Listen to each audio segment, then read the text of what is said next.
brought to you by Silver Pumps. Top quality और consistent performance के लिए सिर्फ सिल्वर पंप्स नाम याद रखना। मुझे एक दिन चीफ मिनिस्टर की कुर्सी दे के देखो, शाम को बदमाश अगर एक महीने जगह जाए, सारे के सारे बाहर हो जाएंगे, सारे के सारे जेलों में चले जाएंगे। हाँ, तो उनकी अच्छी सेटिंग है बीजेपी में, कर लें, एक दिन बढ़ जाए, कौन सा रोक रहा है कोई। अभय चौटाला जी को बयान आया था कि कह रहे थे कि एक दिन का मुख्यमंत्री मुझे बना दिया जाए तो मैं दिखाऊंगा कैसे मानूं। हैं जी, अभय चौटाला जी ने बयान दिया था कि एक दिन का मुख्यमंत्री। हाँ, तो उनकी अच्छी सेटिंग है बीजेपी में, कर लें, एक दिन बढ़ जाए, कौन सा रोक रहा है कोई। क्या कर देंगे वो एक दिन में। तो फिर मैं राज करके दिखाऊंगा कैसे। राज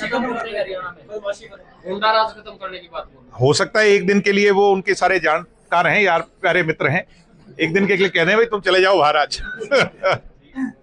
ऐसा तो नहीं, दूसरी विपक्ष पार्टियां मैं नहीं किसी पे आरोप, अरे क्यों हमारे बीच में झगड़ा कराऊं। अभी तो ये तो सब मिलजुल के सारा विपक्ष मिल करके इनकी लड़ाई लड़ रहा है, मैं सबको क्रेडिट दूंगा, सब लड़ाई लड़ रहे हैं।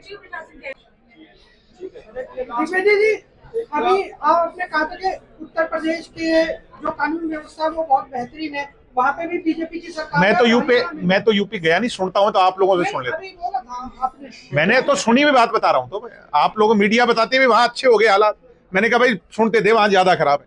हाँ, तो सर फिर फर्क क्या है, आप क्या मानते हैं, क्या फर्क है वहाँ पर और यहाँ पर? मुझे क्या पता क्या फर्क है जी, वो तो ये बताएंगे क्या फर्क है। नियत में फर्क है, मुख्यमंत्री की कंट्रोल नहीं है, सरकार ऊपर से चल रही है। मैं बार बार तो कह रहा हूँ ये बात। ये कहना चाह रहे हैं कि यूपी के अंदर सरकार ठीक ठाक चल रही है, जैसा आपने बोला कि कानून जो है वो बस आज सुनते हैं योगी जी को वहां से उठा के इधर ले आए, फिर हरियाणा में। भाई अगर कोई प्रावधान करके देख लो, कौन रोक है। नहीं तो एक दिन वो वाले को बना के देख लो।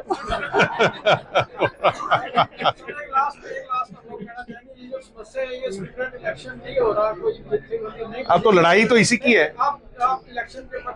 मैं तो इलेक्शन के पक्ष में ही तो वहां भूखा बैठा था।